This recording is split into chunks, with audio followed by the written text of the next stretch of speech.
सभी को नमस्कार। आज हम एक ऐसे शेयर के बारे में बात करने वाले हैं जिसको मैं काफ़ी टाइम से रिसर्च कर रहा हूँ, इसके बारे में काफ़ी टाइम से मैं स्टडी कर रहा हूँ और आप मेरे आज के कंटेंट को ये देख करके भी समझ पाएंगे कि ये जो पूरी रिसर्च है ये पिछले 1-2 हफ्ते की नहीं है, बल्कि काफ़ी 6 महीने साल भर से है जो मैं इस शेयर को स्टडी कर रहा हूँ। और इस वीडियो में कोशिश करूंगा कि इसकी जो पास्ट जर्नी रही है प्लस इसके जो फ्यूचर आउटलुक दिख के आते हैं वो सारी इन्फॉर्मेशन को मैं यहाँ कवर करूँ। जिस शेयर के बारे में आज डिस्कस करने वाला हूँ वो है रूट मोबाइल। रूट मोबाइल को हम एक स्मॉल कैप की कैटेगरी में डाल सकते हैं और जो कि एक आईटी सेक्टर में फॉल करने वाली एक कंपनी है। ये जो है ये एक क्लाउड कम्युनिकेशन प्लेटफॉर्म प्रोवाइड करती है जिसको यूज करके काफी सारे बिजनेसेस इनको अपने as a communication partner use करते हैं। किसी भी तरह के बिजनेस हो गए जो कि मैसेजिंग, वॉइस, ईमेल या एसएमएस के थ्रू अपने बिजनेस को या ट्रांजैक्शंस को रन करना चाहते हैं तो वहां पे रूट मोबाइल एक पार्टनर की तरह काम करता है जहां पे वो कम्युनिकेशन को एज ए सर्विस सेल करता है। अब अगर हम इसकी जर्नी देखें तो आई थिंक जो एसबीआई कार्ड का हमने वीडियो बनाया था और उसमें जिस तरह की जर्नी रही है उसके शेयर की, ये करीब करीब रूट मोबाइल की भी जर्नी उसी तरह से है। क्योंकि ये कोविड के बाद ये जो है रूट मोबाइल ये लिस्ट हुआ था सितंबर 2020 में एंड उसके बाद जो बुल रन आया था 2021 का उसमें ये काफी अच्छा परफॉर्मेंस किया था। ऑलमोस्ट शेयर जो है 200% हो गया था अपने आईपीओ के प्राइस से। बट उसके बाद से ये शेयर एक काफी डाउन ट्रेंड देख रहा है जब से जो हमने देखा है कि मार्केट में जिस तरह से कंसोलिडेशन हुआ है ईयर 2022 में 2023 में, तब ये शेयर ऑलमोस्ट 50% अपना वाइप ऑफ हो चुका था एंड अभी इस समय कुछ पिछले साल ये ऑलमोस्ट कंसोलिडेट किया है एक रेंज में और अभी एक तरह से एक रिकवरी दिखा रहा है। बट ओवरऑल देखा जाए तो इस शेयर ने अभी कुछ ज्यादा बड़ा रिटर्न नहीं दिया है। आई थिंक ये इसको ऑलमोस्ट 4 साल हो गए हैं और अभी सिर्फ 88% का इसने टोटल ऑल टाइम रिटर्न दिया है। जब हम इसके फाइनेंशियल इंडिकेटर्स देखते हैं तो देखिए स्टॉक का पीई अभी 30.6 चल रहा है जो कि इंडस्ट्री के पीई से अभी काफी कम है। ये एक यहाँ पे काफी अट्रैक्टिव पॉइंट बनता है। मैं इसको आगे भी डिस्कस करूंगा जब इसके हम प्राइस टारगेट सेट करेंगे। और साथ ही साथ अगर हम इसके आरओसी और आरओई को देखें तो काफी स्टैग्नेंट और काफी स्टेबल और काफी अट्रैक्टिव दिखते हैं। रिजर्व टू डेट भी इसका काफी स्ट्रांग है। एक 11,000 करोड़ की मार्केट कैप वाली कंपनी के पास रिजर्व ऑलमोस्ट 20% का है, 2,000 करोड़ का है, तो which is a good sign. और अगर ऑपरेटिंग प्रॉफिट मार्जिन देखें तो 13% के अराउंड है। आई थिंक एक स्मॉल कैप आईटी कंपनी के लिए काफी कंफर्टेबल है। फेस वैल्यू यहाँ पे 10 है। मैं यहाँ पे फेस वैल्यू के लिए इसलिए फोकस कर रहा हूँ बिकॉज रूट मोबाइल को मैं एक लॉन्ग टर्म के लिए एक शेयर पोटेंशियल इसमें दिखता है और जब हम लॉन्ग टर्म की बात करते हैं तो डेफिनेटली फेस वैल्यू एक ऐसी चीज है जो कि हमको कंपाउंडिंग इफेक्ट देती है। बेस्ड ऑन कि ये जब भी स्प्लिट होगा तो हमको उस हिसाब से उसमें कंपाउंडिंग इफेक्ट मिलेगा।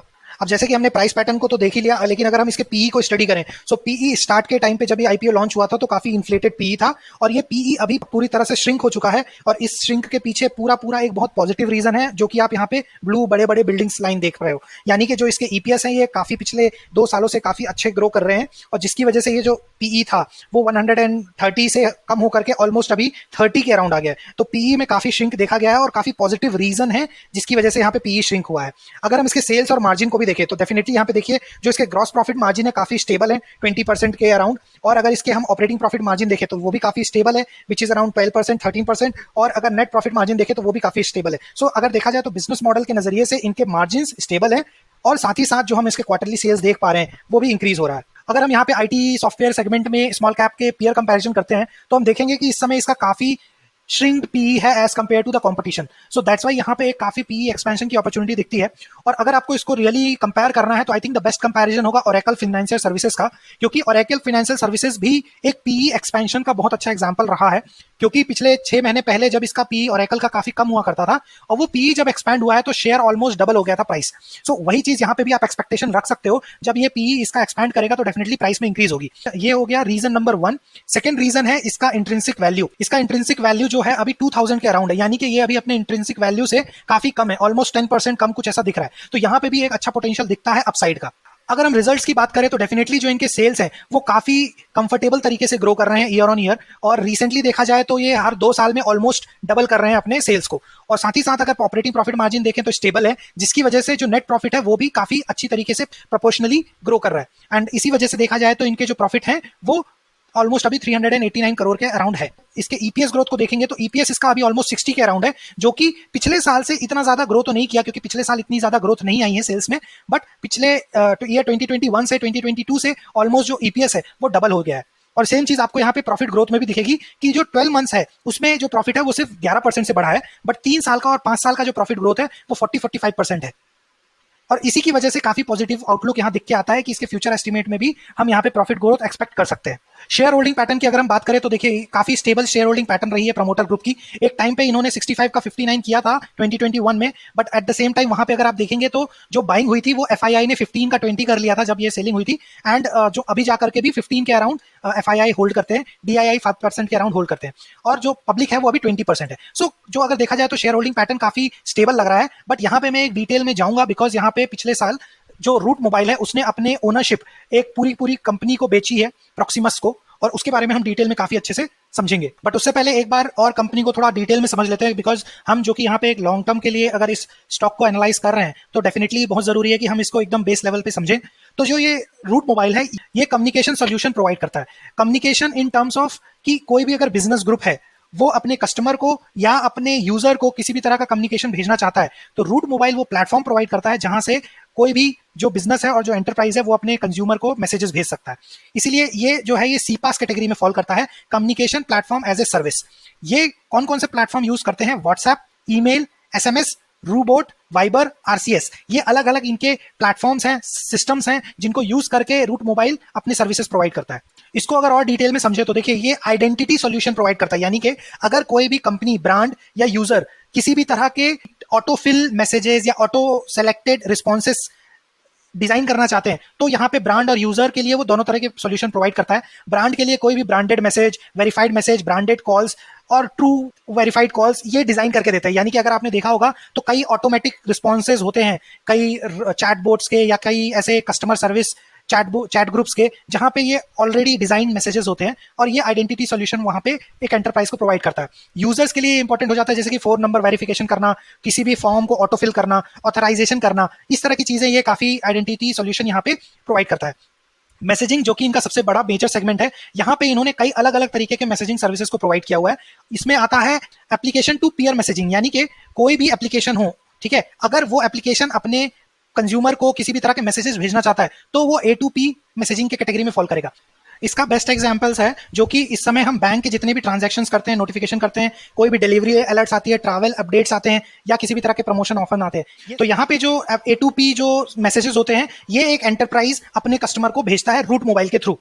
यहाँ पे वैल्यू एडेड सर्विसेज और एसएमएस सर्विसेज ये सारा कुछ रूट मोबाइल प्रोवाइड करता है। अगर हम सिंपली इसको समझें तो ये जो भी ओटीपीज हमको आते हैं हर ट्रांजैक्शंस के बाद, हर तरह के वेरिफिकेशन मैसेजेस जो आते हैं, ये सारा कुछ A2P कैटेगरी में फॉल करता है। Mail to SMS, two way messaging, IP messaging, route OTP, Google business messages, WhatsApp business platform, इसको भी समझ लेते हैं डिटेल में। सो रूट मोबाइल कुछ बैंकिंग सर्विसेज के साथ भी पार्टनरशिप किए हुआ है, जिसकी वजह से इन्होंने एक इस तरह से सिस्टम डिजाइन किया है कि बैंक्स अपने सारे सर्विसेज व्हाट्सएप के थ्रू अपने बैंक के कस्टमर्स को प्रोवाइड कर सकते हैं। और इसके लिए पार्टनरशिप जो रूट मोबाइल ने किया है, एग्जाम्पल बैंक ऑफ महाराष्ट्र के साथ किया हुआ है, जिसमें आप देख सकते हैं स्क्रीन पे कि कोई भी जो कंज्यूमर है, जो बैंक का यूजर है, वो व्हाट्सएप में बहुत सिंपल तरीके से व्हाट्सएप बैंकिंग कर सकता है।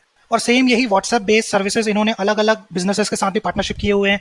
किसी तरह के ऑर्डर हो सकते हैं, किसी तरह के स्मॉल बिजनेसेस होते हैं। और रिसेंटली हमने न्यूज़ भी देखी है कि मेट्रो में जो टिकट बुकिंग हो रही है अभी फिलहाल 4 मेट्रो सिटीज में, व्हाट्सएप के थ्रू वो जो भी कंज्यूमर है मेट्रो के, वो अपने टिकट बुक्स कर सकते हैं। ऑपरेटर के फॉर्म में ये shield, route hub, SMS services, ये सारा कुछ यहाँ पे प्रोवाइड कर रहे हैं। वॉइस के सर्विसेज ग्रुप में ये auto generated voice calls, call patching, miss calls, ये सारी सर्विसेज प्रोवाइड कर रहे हैं। तो अगर आप देखेंगे तो इनके जो टाइप ऑफ सर्विसेज हैं ये हर तरह के कम्युनिकेशन को एज ए सर्विस यूज करके अपने पार्टनर्स को, अपने एंटरप्राइजेस को सेल कर रहे हैं, और जिनकी वजह से इनका एक सस्टेनेबल और स्टेबल क्लाइंट बेस बन रहा हुआ है। अब अगर हम इनके ग्लोबल रीच की बात करें तो ये डेफिनेटली वाइड स्प्रेड है। इस समय ये अगर एशिया की बात करें तो इंडिया, एपैक, एशिया पैसिफिक में, मिडिल ईस्ट में काफी इलेबोरेटेड एंड वाइड स्प्रेड है। और अगर अफ्रीका, यूरोप में और अमेरिका में भी इन्होंने काफी अपना वाइड स्प्रेड किया हुआ है बिजनेस, जहां पे ये अलग अलग तरह के सर्विसेज इस समय प्रोवाइड कर रहे हैं। सो अगर आपको रफली यहाँ पे ये समझ में आ गया होगा कि इनके किस तरह से ये सर्विसेज और अपना बिजनेस सेल कर रहे हैं।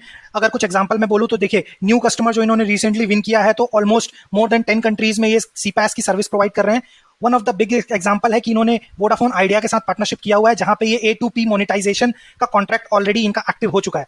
इसका मतलब यह है कि जो इस समय आप जितने भी वोडाफोन आइडिया के कंज्यूमर्स हैं, उनको जो इस समय एसएमएस आ रहे हैं वोडाफोन आइडिया से, ओटीपीज आ रहे हैं, वो सारा कुछ रूट मोबाइल के थ्रू आ रहा है। और इसी की वजह से अगर आप देखोगे तो यही A2P मोनेटाइजेशन MNO और एपैक कंट्रीज में भी इन्होंने ऑलरेडी पार्टनरशिप किया हुआ है। रोबी एक्सियाटा लिमिटेड, ये बांग्लादेश की one of the big telecom company है, वहां पे भी इन्होंने इस तरह का पार्टनरशिप ऑलरेडी कर रखा है। इस तरह के इन्होंने कस्टमरों को अपना सेट किया हुआ है। प्रोडक्ट की अगर हम बात करें तो इनके हर तरह के प्रोडक्ट काफी अच्छे से परफॉर्म कर रहे हैं। व्हाट्सएप को इन्होंने कम्युनिकेशन चैनल में यूज किया है सीनियर सेकेंडरी और हाई सेकेंडरी स्कूल के रिजल्ट में, जो कि गुजरात स्टेट बोर्ड ने यूज किया था व्हाट्सएप को अपने रिजल्ट को रिलीज करने के लिए। यही व्हाट्सएप एनेबल टिकट बुकिंग जो मैंने अभी रिसेंटली बात करी, दिल्ली मेट्रो में और साथ ही साथ 3 और मेट्रोज में ऑलरेडी इन्होंने चालू कर दिया है। और यही इनका आगे फ्यूचर प्लान भी है कि ये और बाकी के मेट्रोज में भी इसको एक्सपैंड करेंगे। और इसी की वजह से देखा जाए तो पेमेंट एपीआई ऑन व्हाट्सएप, ये भी ये अर्ली अडॉप्टर हो रहे हैं, जिसकी वजह से ये वेरियस डिफरेंट इंडस्ट्री में अपने आप को स्प्रेड कर पा रहे हैं। सो इनके जो देखा जाए कस्टमर्स भी काफी वाइड स्प्रेड हैं, और जो इनके प्रोडक्ट्स भी हैं वो हर तरह के प्रोडक्ट अलग अलग स्टेज में अचीवमेंट कर रहे हैं। सो अब जो कि अगर आपको कंपनी समझ में आ गई है, सो अगर देखा जाए तो कंपनी काफी अच्छे से कर रही थी 2004 से जब ये कंपनी शुरू हुई है। इन्होंने अपने वेरियस ऑफिसेज ओपन किए। 2013 में ये middle east Africa, south east Africa में इन्होंने एक्सपैंड किया। इनके वेरियस डिफरेंट सर्विसेज इन्होंने बैंकिंग में, फाइनेंशियल में, ट्रैवल ट्रांसपोर्ट में एक्सपैंड किया। 2017-18 में इन्होंने काफी एक्सपैंड करते हुए कंपनियों को भी एक्विजिशन किया। आरबीएम एंड ओटीटी मैसेजिंग में भी इन्होंने वेंचर किया। एंड देन इसके बाद यहाँ तक तो कंपनी काफी अच्छा ग्रो कर रही थी, और फिर 2020 में ये आईपीओ में लिस्ट हुई है कंपनी। फिर इसके बाद 2022 में इन्होंने ट्रू सेंस, जो कि उनका डिजिटल आइडेंटिटी एंड सिक्योरिटी का एक उनका कह सकते हैं सर्विस प्रोडक्ट है, तो यहाँ तक तो कंपनी काफी अच्छा कर रही थी। बट फिर 2023 में एक न्यूज आई कि कंपनी जो है वो अपने आप को प्रॉक्सिमस को एक्वायर होने दे रही है। सो प्रॉक्सिमस जो कि एक बेल्जियम बेस्ड कंपनी है, तो उसने रूट मोबाइल को 57% के स्टेक्स को एक्वायर कर लिया, यानी कि इससे वो रूट मोबाइल की कंप्लीटली एक ओनर बन जाती है। तो आप इसको एक तरह से ये भी बोल सकते हो कि रूट मोबाइल ने अपने आप को प्रॉक्सिमस को बेच दिया। ठीक है, यहाँ पे लेकिन उसके बाद हुआ ये कि ये जो प्रोसेस है ये काफी लंबी चलनी थी। तो ये जब से जुलाई से शुरू हुआ था, ये काफी प्रोसेस होती है, लीगल डॉक्यूमेंटेशन और सारा कुछ होता है। ये एक्सपेक्टेड था कि लास्ट मई में, जो कि अभी जो पिछला क्वार्टर गया, वहां पे ये फाइनली ये डील जो है वो क्लोज हो जाएगी, और ये रिसेंटली हो गई है। बट इसको अगर हम डिटेल में समझे तो हुआ ये था कि ये जो बेल्जियम बेस्ड प्रॉक्सिमस है, इसने जब ये रूट मोबाइल को एक्वायर किया था, तब यहाँ पे ऑलरेडी पहले पे ही डिसाइडेड था, जो ये डील हुई थी, यहाँ पे ये डील हुई थी कि 57% के अराउंड पूरे स्टेक्स जो रूट मोबाइल के प्रॉक्सिमस ओन कर लेगी, जिसकी वजह से रूट मोबाइल के पास जो भी उनके जो सर्विसेज हैं, SMS, WhatsApp, notification, voice based email solution, ये सारा कुछ जो भी ऑफरिंग है ये प्रॉक्सिमस के पास चला जाएगा, और प्रॉक्सिमस फिर उसको कंटिन्यू करेगा। ये डील से एडवांटेज ये है कि ये दोनों ऑर्गेनाइजेशन मिल करके एक fast emerging significance artificial intelligence across the world ये बन जाएंगे, और इसकी वजह से इनके जो फायरवॉल एनालिटिक्स है, mobile network operator world wide हैं, इन सबको ये काफी स्ट्रांगली सर्विस अपना दे पाएंगे, जिसकी वजह से ये मोर देन 3000 कस्टमर को सर्व कर सकते हैं, जिसमें कि बड़े बड़े एंटरप्राइजेस, ओटीटी प्लेटफॉर्म और मोबाइल ऑपरेटर्स इंक्लूडेड होंगे। तो इससे रूट मोबाइल को एक एडवांटेज है कि वो उन कस्टमर्स को भी आउटरीच कर सकता है जो वो अभी तक नहीं कर रहा था। और अब जो कि मई में ये पूरा जो एक्विजिशन है कंप्लीट हो गया है, तो प्रॉक्सिमस ग्रुप के जो सीईओ हैं उनका एक्सपेक्टेशन है कि रूट मोबाइल अपना जो टॉप लाइन रेवेन्यू है वो $1 बिलियन का बना सकता है। इसको, इस नंबर को याद रखिए, क्योंकि इस नंबर से हम इसका फ्यूचर टारगेट प्राइस को डिफाइन करेंगे। सो डेफिनेटली जो यहाँ पे प्रॉक्सिमस के जो ग्रुप सीईओ हैं, गीम बुटीन, इन्होंने ये चीज डिफाइन की है कि ये रूट मोबाइल जो है इनका काफी पोटेंशियल है, क्योंकि जो अभी फिलहाल जो इनका मार्जिन चल रहा है रूट मोबाइल का, अगर वो 15% मार्जिन को मेंटेन भी कर पाएंगे, और फ्यूचर में जाकर के ये आराम से जो इनका टोटल ग्रुप है प्रॉक्सिमस ग्रुप का, वो टोटल ग्रुप 3 बिलियन का हो जाएगा। इस 3 बिलियन में 3 एंटिटीज हैं, रूट मोबाइल, टेलीसाइन और बिक्स। ये 3 एंटिटी मिलके 3 बिलियन का टोटल सेल्स यहाँ पे कर सकते हैं। रूट मोबाइल का जो एम्बिशन है वो है reach $1 billion 3 to 4 years. 3 to 4 years, यहाँ से 3 से 4 साल का मतलब है 2027 से 28। ये टारगेट है जो कि इसके टॉप लाइन का यहाँ के सीईओ एस्टिमेट कर रहे हैं। अभी ये जो एक्विजिशन हुई है, इसकी आप अगर स्ट्रेंथ देखेंगे तो आप पाओगे कि 6 बिलियन यूरो का जो प्रॉक्सिमस ग्रुप है वो ऑलरेडी काफी स्टैब्लिश्ड एक सर्विस प्रोवाइडर है 5G data and fibre services में, बेल्जियम में और बाकी के यूरोपियन मार्केट में भी, जिसमें इंक्लूड है प्रॉक्सिमस खुद, स्क्लैरेट और मोबाइल वाइकिंग्स। इन ग्रुप्स को वो ऑलरेडी काफी अच्छी सर्विसेज दे रहा है। अब जो कि यहाँ पे प्रॉक्सिमस ग्रुप का पूरी तरह से एक्विजिशन कंप्लीट हो चुका है, और यहाँ पे जो बाइंग हुई थी वो 57% की पूरी स्टेक बाइंग हो गई है, और यहाँ पे जो प्रॉक्सिमस ओपल है जो कि उसकी सब्सिडरी है, उसने पूरी तरह से रूट मोबाइल को यहाँ पे बाइंग कर लिया है। इसके साथ साथ हमें ये भी जानना जरूरी है कि जो रूट मोबाइल के ओरिजिनल फाउंडर हैं, एमडी सीईओ हैं राजदीप गुप्ता, ठीक है, इनका क्या स्टैंड है ये पूरे एक्विजिशन में। सो इन्होंने अभी भी कंपनी को काफी अच्छी तरीके से होल्ड किया हुआ है। यहाँ पे जो इनकी स्ट्रैटेजी है वो ये है कि प्रॉक्सिमस के थ्रू ये यूरोपियन कंट्रीज में और ज्यादा फैलेंगे। ये चीज आप यहाँ पे भी देख सकते हो कि जब राजदीप गुप्ता ने अपने ये रूट मोबाइल को एक्वायर होने दिया, उससे जो उनको पैसा मिला, वो पैसे को वो री इन्वेस्ट किए हैं। टोटल ऑलमोस्ट शायद 6000 करोड़ रुपीस का कुछ डील हुआ, और उसमें से ऑलमोस्ट आधा पैसा 2700 करोड़ इन्होंने प्रॉक्सिमस ओपल जो कि एक्वायरिंग कंपनी है उसमें खुद इन्होंने अपने स्टेक्स खरीद लिए, और अब ये उस कंपनी में 13% का स्टेक्स होल्ड करते हैं। यानी कि ये रूट मोबाइल को सेल करके उस कंपनी में अपने शेयर्स ले लिए जो कंपनी ने रूट मोबाइल को खरीदा था। सो ये एक काफी पॉजिटिव साइन है और ये कॉन्फिडेंस दिखाता है मिस्टर राजदीप गुप्ता का अपनी खुद की कंपनी में। और इसके साथ साथ वो अभी भी कंटिन्यू करेंगे being a managing director and group CEO of route mobile. So route mobile को वो अभी भी कंटिन्यू करेंगे और स्पेशली जो इनका सीपैस बिजनेस है उसको ये स्पीयर हेडिंग करके लीड करेंगे। अब जो कि बहुत इंपॉर्टेंट यहाँ पे एक इन्फॉर्मेशन है वो ये कि ये प्रॉक्सिमस ओपल जितना भी धीरे धीरे करके स्टेक्स को बाई किया है, तो अब जाकर के इन्होंने ऑलरेडी 82% का स्टेक रूट मोबाइल में ओन कर चुके हैं। ठीक है, लेकिन अब यहां से इनके पास 12 मंथ्स है अपने स्टेक्स को कम करने के लिए टू 75%, क्योंकि ये एज पर सेबी गाइडलाइंस ऐसा करना जरूरी है कि कोई भी प्रमोटर मोर देन 75% स्टेक्स नहीं रख सकता। इसका मतलब क्या है? इसका मतलब यह है कि अभी फ्यूचर में प्रॉक्सिमल ओपस की यहाँ पे सेलिंग आने की पॉसिबिलिटी है। ये बात हमें ध्यान में रखनी है। मैं यहाँ तक उम्मीद करता हूँ कि आपको चीजें समझ में आई हैं, बट देखिए डेफिनेटली ये एक थोड़ी सी हाई लेवल की चीज हो गई है, काफी हम डिटेल में जा रहे हैं, बट इतना जरूरी है। सो अगर आपको थोड़ा सा समझने में चैलेंज हो रहा है तो वीडियो को पॉज करिए, वापस से पीछे जाके देखिए, समझिए, क्योंकि ये इस तरह की चीजें हर बार हर कंपनियों में नहीं होती है, और जब ये होती है तो डेफिनेटली इसके पीछे का जो बिजनेस स्ट्रैटेजी है वो हमको समझना चाहिए ताकि हम शेयर में अच्छी तरह से इन्वेस्टेड रह सकें। अब जो कि मैं यहाँ पे कोशिश करूंगा कि इसके फ्यूचर प्राइस टारगेट को डिफाइन करने के लिए, तो देखिए सबसे पहले तो अभी जो ये शेयर है इसने 4000 करोड़ की सेल्स की है अभी पिछले फाइनेंशियल ईयर में। अब जो कि हमने अभी रिसेंटली एक पॉइंटर को जो पकड़ा था वो ये कि root mobile will become 1 billion business. इसका मतलब ये हुआ कि ये ऑलमोस्ट जो 4000 करोड़ का सेल्स है ये ग्रो करेगा 8300 करोड़ इंडियन रुपीस, $1 बिलियन को अगर आप कन्वर्ट करेंगे तो। सो यानी कि यहां से क्लियरली डबल होने का चांस है इस बिजनेस का, जो कि कंपनी के सीईओ पब्लिकली बोल रहे हैं। सो यहाँ पे जो टाइमलाइन वो बोल रहे हैं 3 to 4 ईयर्स, यानी कि 2027 या 2028 तक के ये कंपनी अपने टॉप लाइन को डबल कर लेगी। तो जब यहाँ पे कंपनी की टॉप लाइन डबल होगी तो डेफिनेटली मार्जिन भी उस हिसाब से अगर मेंटेन रहेंगे, जो कि फिलहाल 13% चल रहा है, लेकिन अगर आपने ध्यान दिया होगा तो वहां पे सीईओ ने वहां पे प्रॉक्सिमस के सीईओ ने 15% मार्जिन का एस्पिरेशन बताया, और अगर मार्जिन भी इंप्रूव होते हैं तो डेफिनेटली जो नेट प्रॉफिट है वो भी यहां से डबल हो सकता है विथ ए बेटर मार्जिन। इस बेसिस पे अगर हम यहाँ पे रूट मोबाइल के प्राइस को टारगेट करने की कोशिश करें तो यहाँ पे देखिए जुलाई में इसका जो प्राइस है अभी 1765 है। ये अभी रिसेंटली ही 14% अभी रैली दिया है, क्योंकि इसके 2 हफ्ता 3 हफ्ता पहले इसका प्राइस 1450 के अराउंड था। तो ये रिसेंट रैली हुई है, इसके पीछे का रीजन भी मैं आपको बताता हूं। बट देन अभी जो इसका प्राइस है वो 1765 है, करंट पी इसका 30.6 चल रहा है, और इसका जो ईपीएस रिपोर्टेड है वो है 60। इस बेसिस पे अगर मैं इसका फेयर वैल्यू निकालने की कोशिश करूं, जो कि इंडस्ट्री के पी पे अगर हम निकालते हैं तो इंडस्ट्री का पी इस समय 38 के अराउंड है। सो फेयर वैल्यू इसका निकल के आता है 2280, यानी कि अभी भी ये जो रूट मोबाइल है अपने इंडस्ट्री पी के कंपैरिजन में 29% डिस्काउंट पे मिल रहा है। एक तो ये कंपैरिजन हो गया।